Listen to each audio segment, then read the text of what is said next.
जे गगन में महके पवन में हर एक मन में सद्भावना।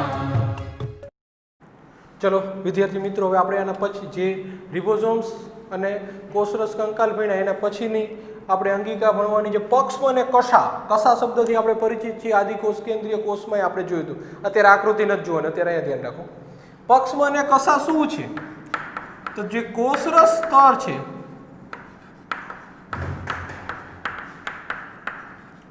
એ કોષરસ સ્તરમાંથી નીકળતા બહિરુદ્ધ ભેદ છે.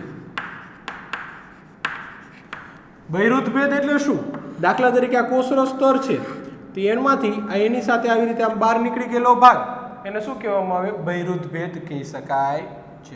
એટલે કોષરસ સ્તરમાંથી નીકળતા બહિરુદ્ધ ભેદ છે જે કોષની બહારની સપાટી ઉપર આવેલા છે. ક્યાં આવેલા છે? કોષની બહારની સપાટી પર આવેલા છે.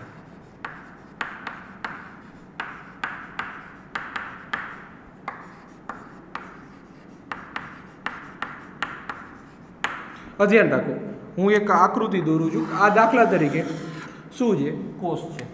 અહીંયા તારા કેન્દ્ર આવેલું હશે. અહીંયા શું આવેલું હશે? તારા કેન્દ્ર. હું માની લો કે આ દર્શાવી દીધું. આ તારા કેન્દ્ર.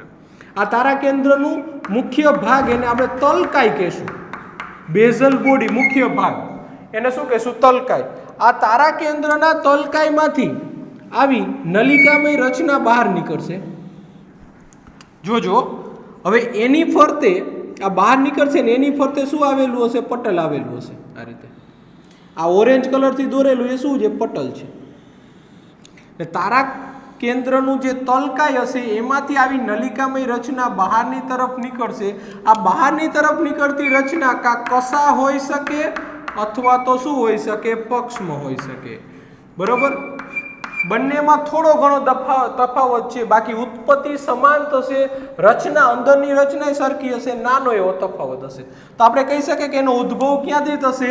તારા કેન્દ્રના તલકાઈમાંથી થશે.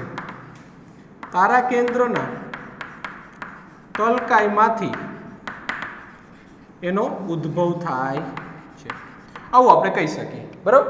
આ ડિફરન્સ શું છે? કેમ બે અલગ ગણીએ છીએ આપણે? સિલિયા અને ફ્લેજેલા. સિલિયા એટલે પક્ષમ અને ફ્લેજેલા એટલે કશા. અહીં ધ્યાન રાખો, શું તફાવત છે? તો પહેલા આપણે પક્ષમ વિશે જોઈએ કે પક્ષમ છે નાના હોય છે, સંખ્યામાં વધુ હોય છે. નાના હોય છે અને સંખ્યામાં વધુ હોય છે. એ હોડીની અંદર હલેસા જેવું કાર્ય કરે. હવે કેવી રીતે? દાખલા તરીકે આ પાણી પ્રવાહી છે, આ માની લો પ્રવાહી છે, એની અંદર આ કોષ છે. આ કોષની બહારની સપાટી ઉપર આવેલા પક્ષમ છે. આમ પક્ષમ ડગશે તો શું થશે? કોજી આ પક્ષમ ડગે તો શું થાય? હોડી પાણીમાં હોય ને હલેસા ડગે તો શું થાય? હોડી આગળની દિશામાં જશે અને પાણી થોડુંક ક્યાં નીકળશે? પાછળની દિશામાં. આપણે હલેસામાં હલાઈએ તો પાણીને આપણે પાછળની તરફ ધક્કો મારીએ અને હોડી કઈ તરફ વધશે? આગળની તરફ. અહીંયા એવું જ થશે. હલેસા જેવું કાર્ય કરે તો એના મતલબ શું થશે? કે કોષ, એને કારણે કોષ અને આસપાસના પ્રવાહીમાં ગતિ પ્રેરે. શું કાર્ય કરે છે? કોષ અને આસપાસનો આ કોષમાં ગતિ પ્રેરે છે અને આસપાસના પ્રવાહીમાં પણ ગતિ પ્રેરે છે.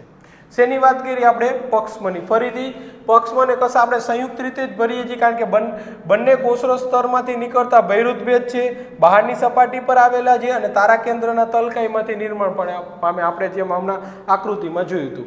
બંનેમાં તફાવત શું છે? આપણે જોઈએ કે પક્ષમાં નાના હોય છે, સંખ્યામાં વધુ હોય છે અને હલેસા જેવું કાર્ય કરતા હોય છે. એટલે કે કોષની આસપાસના પ્રવાહીમાં ગતિ ઉત્પન્ન કરે છે. તેની સામે કશા છે. કશા કેવી હશે? વધુ લંબાઈ ધરાવે છે, એક કે બે જ હોય છે, એટલે સંખ્યામાં ઘણા ઓછા હોય છે અને એ કોષીય ગતિ માટે જવાબદાર છે.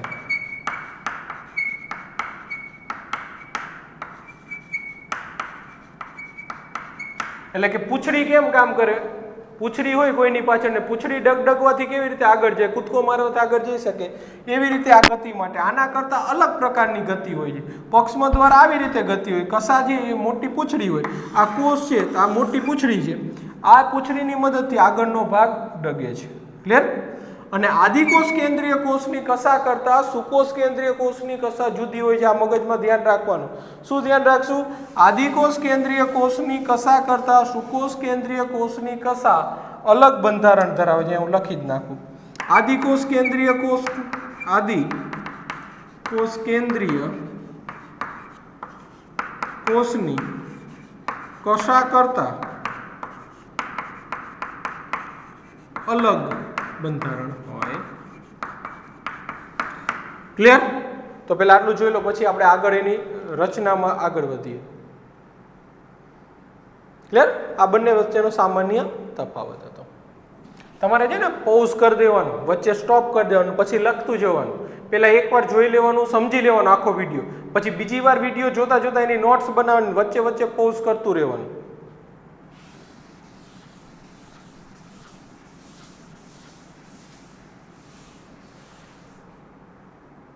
હવે ખાસ ધ્યાન રાખો, આપણે આ કોષ છે, કોષમાંથી આ બહિરુદભેદ નીકળે છે, માની લો આ લાંબી ભાગ છે તો કસા છે, આ ટૂંકો ભાગ છે તો આ શું છે? પક્ષમાં છે. આવો ડિફરન્સ હોય. ખ્યાલ આવે છે? આવો ડિફરન્સ હોય. હવે આ ભાગને આપણે કાપી નાખીએ, બરાબર? આ પેન છે, આને આપણે કાપીને ઉપરથી જોઈને એને આડો છેદ કહેવાય. આને શું કહેવાય? આનું આમ કાપી નાખું અને પછી આમાં અંદર કેવી રચના છે જુઓ, આ તરફથી જુઓ ને તમે કાપીને, તેને શું કહેવામાં આવે? આડો છેદ. તો એની રચના આના જેવી જોવા મળશે. એ પક્ષમાં ને કશા બધામાં આવી રચનાઓ જોવા મળે છે. તો આપણે જોઈએ આ શું છે? આ શું છે? આખી નળી છે. નળીને આપણે કાપીને ઉપરથી જોઈએ, આખી નળી છે, અને આપણે સામેની બાજુથી જોઈએ તો આવી દેખાય છે. તો એ ધ્યાન રાખો. શું જોઈએ આપણે એમાં? સૌથી બહારની બાજુ પટલ આવેલું હોય છે, એને આપણે જીવરસ પટલ કહેશું. તો આપણે લખી શકીએ કે આ પટલોથી ઘેરાયેલ રચના છે.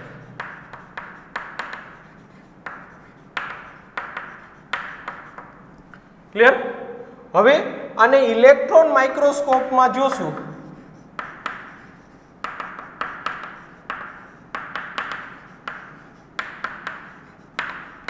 કંઈક આવી રચના જોવા મળે. જો આ બધી જે છે ને અહીંયા જે કેસરી કલરની અંદર આવેલી છે ને, કેસરી કલરથી જો અંદર દર્શાવેલી છે ને, આ બે કેન્દ્રસ્થ સૂક્ષ્મ નલિકા છે. આને આપણે શું કહેશું? કેન્દ્રસ્થ સૂક્ષ્મ નલિકા.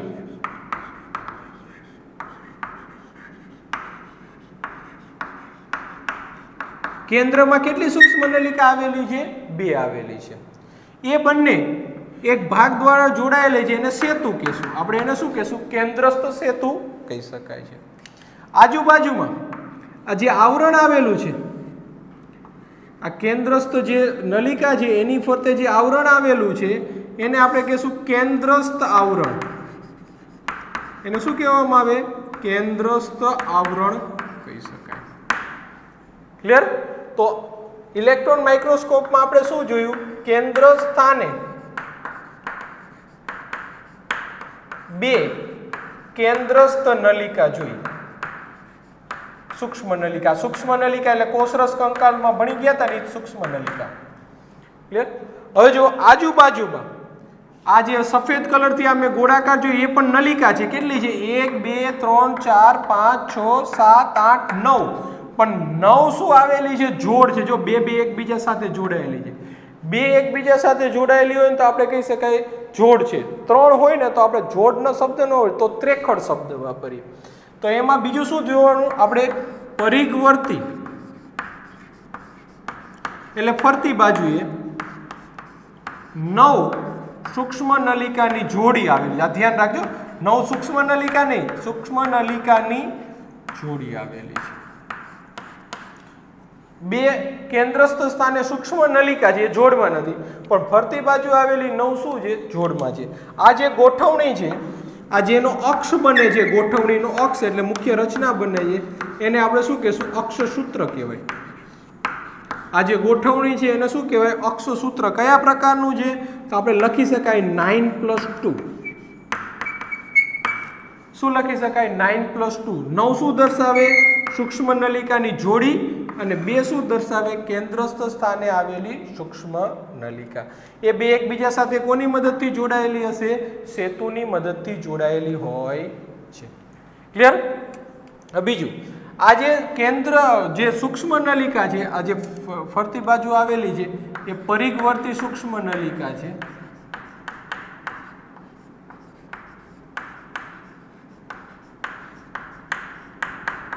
ની જોડ છે. આ એક જોડ બીજા જોડ સાથે જો જોડાયેલી છે, એક જોડ બીજી જોડ સાથે જોડાયેલી છે. એને આંતરદ્વિકીય તંતુની મદદથી જોડાયેલી. શેના દ્વારા જોડાયેલી છે? આંતરદ્વિકીય તંતુ.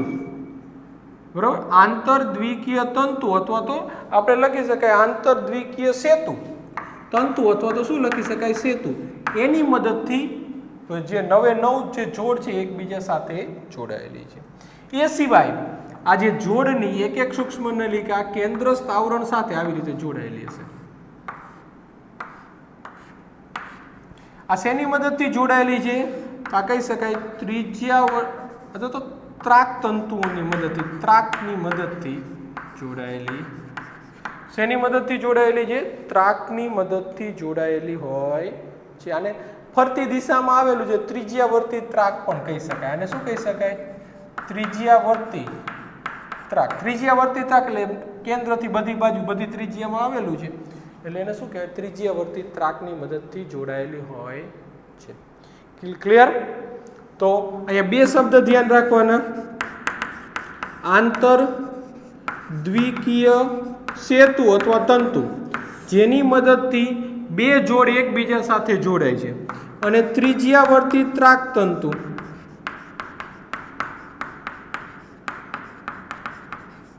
ત્રિજ્યાવર્તી ત્રાક તંતુમાં શું ધ્યાન રાખશું કે જે સૂક્ષ્મ નલિકાની પરિઘવર્તી જોડ છે એ કોની સાથે જોડાયેલી હશે? કેન્દ્રસ્થ આવરણ સાથે જોડાયેલી હોય છે. ક્લિયર? જોઈ લો. હજુ હું ફરીથી તમને રિવિઝન કરાવી દઉં.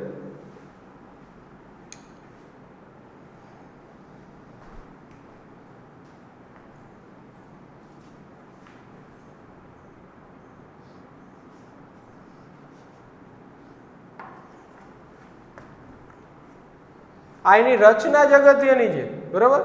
આ પક્ષમાં હોય કે કસા હોય, બધામાં સામાન્ય જોવા મળે છે. ફરીથી રચનામાં શું હશે ફરીથી યાદ કરો. આ એની રચના છે, આખો જે અક્ષ છે એને અક્ષસૂત્ર કહેવાય. એને અક્ષસૂત્ર 9+2 કહેવામાં આવે છે. MCQ માટે અગત્યનું. પક્ષમાં અને કસાનું અક્ષસૂત્ર શું છે? 9+2. 9+2 શા માટે? 2 શેને લખીએ છીએ? કેન્દ્રસ્થ સ્થાને આવેલી બે સૂક્ષ્મ નલિકા છે, એકબીજા સાથે શેની મદદથી જોડાયેલી હશે? સેતુની મદદથી જોડાયેલી હશે. એની ફરતે આવેલો આવરણને શું કહેવામાં આવે? કેન્દ્રસ્થ આવરણ કહી શકાય. આ વચ્ચેનો ભાગ છે. એમાં સૂક્ષ્મ નલિકા બે છે, અને 9+2 માં 2 શું દર્શાવે છે? કેન્દ્રસ્થ સ્થાને આવેલી બે સૂક્ષ્મ નલિકા. એ સિવાય એને પરિઘવર્તી દિશામાં એટલે ફરતી બાજુએ 9 સૂક્ષ્મ નલિકાની જોડ આવેલી છે. આ એક જોડ, આ બીજી, ત્રીજી જોડ એટલે શું? બે જોડાયેલી હશે. એટલા માટે આપણે ગોઠવણીને શું લખીએ છીએ? 9+2. હવે આમાં ખાસિયત શું છે? બે જોડ એકબીજા સાથે આંતરદ્વિકીય તંતુ અથવા આંતરદ્વિકીય સેતુની મદદથી જોડાયેલી હશે, અને જે મધ્ય જે કેન્દ્રસ્થ આવરણ છે એટલું ધ્યાન રાખવાનું. આ નલિકા કેન્દ્ર સ્થાને આવેલી નલિકા સાથે નથી જોડાયેલી, પણ કેન્દ્રસ્થ સ્થાને આવેલી નલિકાનું જે આવરણ છે કેન્દ્રસ્થ આવરણ, એની સાથે કોની મદદથી જોડાયેલી હશે? ત્રિજ્યાવર્તી ત્રાક. ત્રાક એટલે દોરો, જે પ્રોટીનનો બનેલો નાનો હશે એની મદદથી જોડાયેલી હોય છે. તો આ સામાન્ય રચના જે તમે તમારી ભાષામાં લખી શકો, લાઈન ટુ લાઈન ગોખવાની જરૂર છે નહીં. ક્લિયર? તેનું કાર્ય શું હશે? આ પક્ષમાં અને કસાનું કાર્ય શું છે? અને ખાસ આમાં બીજું એક ધ્યાન રાખવાનું, જે આ ફરતી બાજુ જે દોર્યું ને પક્ષમાં અને કસાની ફરતે આવેલું પટલ છે, જેને આપણે જીવરસ પટલ આપણે કહી દીધું, આનું કાર્ય શું છે? તો આપણે લખી શકાય હલનચલન અને પ્રચલન. કોનું? તો કોષનું. કોષનું હલનચલન અને પ્રચલન. હલનચલન એટલે કોઈ પણ કોષ ગતિમાં હોય ને એને હલનચલન કહેવાય. પ્રચલન એટલે એવી ગતિ કે જેમાં જગ્યા બદલાય. એટલે સિમ્પલ તમને સમજાવી દઉં, હું જો આ હાલું છું બરાબર, એક જગ્યાએથી બીજી જગ્યાએ જઉં છું, એને શું કહીશું? પ્રચલન. પણ હું ઊભા ઊભા બોલું છું બરાબર, ડગતો નથી, એક જગ્યા નથી બદલતો. અત્યારે બોલું છું તો બોલવામાં મારા શું થશે? હાથ ડગે છે, મારા હોઠ ડગે છે, તેને આપણે સાદું હલનચલન કહીશું. તો આવું જ જે કોષમાં હલનચલન અને પ્રચલન કરવું હોય તો કોની મદદથી થશે? પક્ષમ અને કસાની મદદથી થાય છે. બીજું ધ્યાન રાખજો કે આવી જ રચના આપણે તારા કેન્દ્રમાં જોશું, આને મળતી આવતી જ રચના, કારણ કે તારા કેન્દ્રમાં સૂક્ષ્મ નલિકા છે, તારા કેન્દ્રમાંથી જ આનું નિર્માણ થતું હશે. તારા કેન્દ્રની ફરતે પટલ આવેલું હોતું નથી. તારા કેન્દ્ર કેવી અંગિકા છે? પટલ વિહીન છે બરાબર. એની ફરતે આકૃતિ જોતા હોય ત્યારે ખાસ ધ્યાન રાખવાનું, એની ફરતે આવું કોઈ પટલ હોતું નથી. એટલે તારા કેન્દ્ર કેવી રચના છે? પટલ વિહીન. એ પણ આવી રીતે સૂક્ષ્મ નલિકાની જ બનેલી હશે. પક્ષમ અને કસા પણ સૂક્ષ્મ નલિકાની બનેલી છે, પણ પક્ષમ અને કસાની ફરતે પટલ આવેલું છે, તારા કેન્દ્રની ફરતે પટલ આવેલું હોતું નથી. આપણે જે નેક્સ્ટ લેક્ચર ભણશું એમાં તારા કેન્દ્ર ભણશું. થોડીક ઘણીવાર આ વિદ્યાર્થીઓને વાક્ય રચના બુકમાં બહુ કોમ્પ્લિકેટેડ આપી દીધી છે, તારા કેન્દ્ર, કોષ કેન્દ્રની અને રંગસૂત્રની અને આ પક્ષમ અને કસાની. પણ આપણે વાક્ય રચના ઉપર નહીં જવાનું, જે મેં તમને સમજાવેલું છે તમારે સરળ ભાષામાં લખી નાખવાનું, અથવા તમને PDF ફાઇલ એક આપી દઈશું, વોટ્સઅપ થઈ જશે. જે નંબર ઉપરથી તમને આ વિડીયો મોકલાવે છે એ જ નંબર ઉપરથી તમને આ એક PDF ફાઇલ આવી જશે કે જેમાંથી જોઈ જોઈને તમે નોટ્સ બનાવી શકો. બને ત્યાં સુધી PDF કરતાં તમે ચાલુ લેક્ચરે નોટ બનાવશો એ વધારે અનુકૂળ રહેશે. ક્લિયર?